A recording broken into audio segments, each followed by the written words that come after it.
বাঁকুড়ায় জঙ্গি সন্দেহে গ্রেপ্তার এক। ট্রানজিট রিমান্ডে অন্ধ্রপ্রদেশে নিয়ে গেল পুলিশ। কাটরা থানার খরবন মোড় এলাকা থেকে জঙ্গি সন্দেহে মীর আশিফ আলী নামে 20 বছরের এক যুবককে গ্রেপ্তার করলো অন্ধ্রপ্রদেশ পুলিশের একটি বিশেষ দল। স্থানীয় পুলিশ ও রাজ্যের এসটিএফ এর সহযোগিতায় গত দুদিন আগে তার বাড়িতে তল্লাশি চালিয়ে তাকে আটক করা হয়।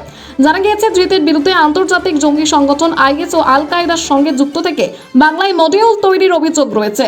তদন্তকারীরা তেলেঙ্গানায় ধৃত 3 জঙ্গির মোবাইল ফোন ও সোশ্যাল মিডিয়া ঘেঁটে আশিফের নাম জানতে পারেন। তার এক্স হ্যান্ডেলে একে সিরিজের রাইফেল হাতে একটি ছবিও নজরে আসে।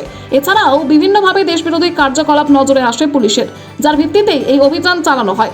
গ্রেপ্তারের পর আশিফকে খাতড়া মহকুমা আদালতে তোলা হলে বিচারকের নির্দেশে তাকে ট্রানজিট রিমান্ডে অন্ধ্রপ্রদেশে নিয়ে যাওয়া হয়েছে। তার বিরুদ্ধে দেশবিরোধী একাধিক ধারায় মামলা দায়ের করা হয়েছে বলে জানা গেছে। এদিকে ধৃতের পরিবারের সমস্ত অভিযোগ অস্বীকার করেছে। পরিবারের দাবি, আশিফ নির্দোষ এবং এই ধরনের কোনো কাজের সঙ্গে তার যুক্ত থাকার বিষয়টি তাদের অজানা। শুক্রবার তার বাড়িতে গিয়ে দেখা যায়, ছেলের গ্রেপ্তারের খবরে ভেঙে পড়েছেন মা। আত্মীয় পরিজনেরা বাড়িতে এসে তাকে সান্ত্বনা দিচ্ছেন। পরিবার সূত্রে জানা গিয়েছে, আশিফ উচ্চ মাধ্যমিক পাশ করার পর বিভিন্ন ব্যবসার চেষ্টা করলেও সফল হননি। আর্থিক অনটনের কারণে পরে কাজের সন্ধানে দিল্লিতে আত্মীয়দের সঙ্গে ভিন রাজ্যে যান। পরিবারের অভিযোগ, গভীর রাতে পুলিশ বাড়িতে ঢুকে তল্লাশি চালিয়ে তাকে তুলে নিয়ে যায়। তার বাবা এবং জেঠু ইতিমধ্যে অন্ধ্রপ্রদেশের উদ্দেশ্যে রওনা দিয়েছেন এবং দ্রুত ছেলের মুক্তির দাবি জানিয়েছেন।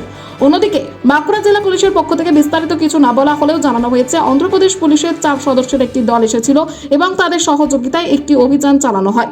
ঘটনাকে ঘিরে এলাকায় চাঞ্চল্য ছড়িয়েছে। তদন্তকারীরা এখন ধৃতের সম্ভাব্য জঙ্গি যোগ এবং নেটওয়ার্ক খতিয়ে দেখছে। আমার ছেলের নাম মীর আশিফ আলী। ঘটনাটা 2:30টার সময়, 2:30টা তখন বাজে। গেট টপকে পুলিশ এলো। পুলিশ এসে আমার ছেলেকে উঠালো, সবাইকে উঠালো আমরাকে।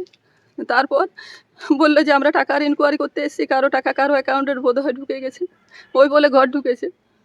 ঘর ঢুকার পর ছেলেকে আমার অনেক কিছু জিজ্ঞাসাবাদ করলো। আমার গোটা ঘর দেখলো, বাক্স দেখলো, আলমারি দেখলো, যা কিছু ছিল ওর পাসপোর্ট করা ছিল আমার ছেলের, সব নিয়ে চলে গেল। আমার ছেলেকেও ধরে নিয়ে চলে গেল। না টাকা পয়সা আমার বাড়িতে কিচ্ছু নাই। গরিব টোটো চালায় আমার বাবা, ওর বাবা টোটো চালায়। না কোনো টাকা নেই। কোথায় কাজ করতো ছেলে? দিল্লিতে। কিসের কাজ করতো? কোম্পানিতে। কোন কোম্পানি মানে এরকম অনেক কাপড় ফ্যাক্টরি হ্যান ত্যান কোম্পানি আছে তো, সেই সব কোম্পানিতে হয়তো। ওই মাসে 2-3 হাজার মাত্র পাঠাতো, কেননা বেশিটা ইয়ে নয় তো, বেতন নয় ওখানে, তাহলে ঘর ভাড়া খাওয়া খরচা অনেক ইয়ে হয়ে যেত। গেট টপকে ঢুকেছে, দিয়ে তারপরে চেঁচা চিল্লা করেছে, তখন উঠেছে বাড়ির লোক। আমরা শুয়েছিলাম, ফ্যান চলছে, শুনতে পাইনি। এই বাড়িতে আমার মেজো ভাসুর ছিল, উঠেছে, উঠে বললো কি ব্যাপার স্যার? নেই এই ব্যাপার, আমরা এরকম টাকার হেরফের হয়ে গেছে, আমরা দেখতে এসেছি, খোঁজ খবর নিতে এসেছি। ছেলে আমার রোজার আগে এসেছে। কতদিন আগে সেটা? মানে 1 মাস 1.5 মাস মতো হয়ে গেল প্রায়। হ্যাঁ, কোম্পানি থেকে ছুটি নিয়ে এসেছি। এই রোজার পরে যাবার, ঈদের পরে যাবার ছিল। তারপরে কিছু বললো নাই, দিয়ে জিজ্ঞাসাবাদ করলো, এই মেয়েটাকে, এই ফোনে তোর কি চাট? স্যার আমি কিছু জানি নাই। ওইসব অনেক কিছু জিজ্ঞাসা করলো। আমার তো মানে নিজের, আমার ছেলের ফোনে, ছেলের ফোন দেখাচ্ছে। পুলিশ নিয়ে চলে গেল। এবারে ওইখানে অনেক কিছু জেরা করলো, সারাদিন রাখলো। বললো এখানে জামিন পেয়ে যাবে, কোর্টে তুলবো, জামিন হয়ে যাবে। সারাদিন বললো। দুপুর নাগাদ আমাকে ফোন করলো ওর বাবা, বলছে তুমি ব্যাগ প্যাক করে দাও, ছেলেটা ও রাখবে না, নিয়ে চলে যাচ্ছে। এখানে কোর্টে তুলেছে। ছেলেকে টেররিস্ট বলছে, আতঙ্কবাদী বলছে। আমরা তো বলছি কিছু না, আমার ছেলে নির্দোষ বটে, ফাঁসানো হচ্ছে, ওকে সম্পূর্ণভাবে ফাঁসানো হচ্ছে। ঘোষণা হয় না, কিছু পেলো না, গোটা ঘর দেখলো ওরা। আর অন্য রাজ্য থেকে পুলিশ এসেছিল? হ্যাঁ। ওরা কি ভাষায় কথা বলছিল? ওরা তামিল ভাষায় কথা বলছে। বুঝতে পারেন না, আমরা কথা বুঝতে পারি নাই। আমরা কি বলবো, আমরা সাধারণ মানুষ, আমরা তো ভয়ে অস্থির। উচ্চ মাধ্যমিক পাস, আর ওই মোবাইল রিপেয়ারিং শিখলো, শিখে এখানে দোকান করেছিল, চললো না দোকানটা। বললো মা বাবার কষ্ট, আব্বার আমি বাইরে যাচ্ছি, তাহলে কাজ করব। কোম্পানিতে কাজ করছিল। আমি মাসি, আমরা জানি ছেলেটাকে আমরা ছোট থেকে বড় করেছি। এতটুকু একটা পিঁপড়া মারতে পারেন, সে এত বড় টেররিস্ট হতে পারে?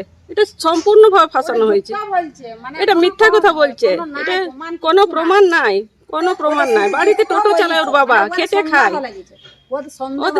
হ্যাঁ, পুরো ফাঁসানো, পুরোনো ফাঁসানো হয়েছে। ছেলে কিচ্ছু জানে না, সবাই মিলে ফাঁসিয়েছে, জানি না কে আছে এর মধ্যে, কে জড়িত আছে, কে দুশমন আছে আমরা জানি।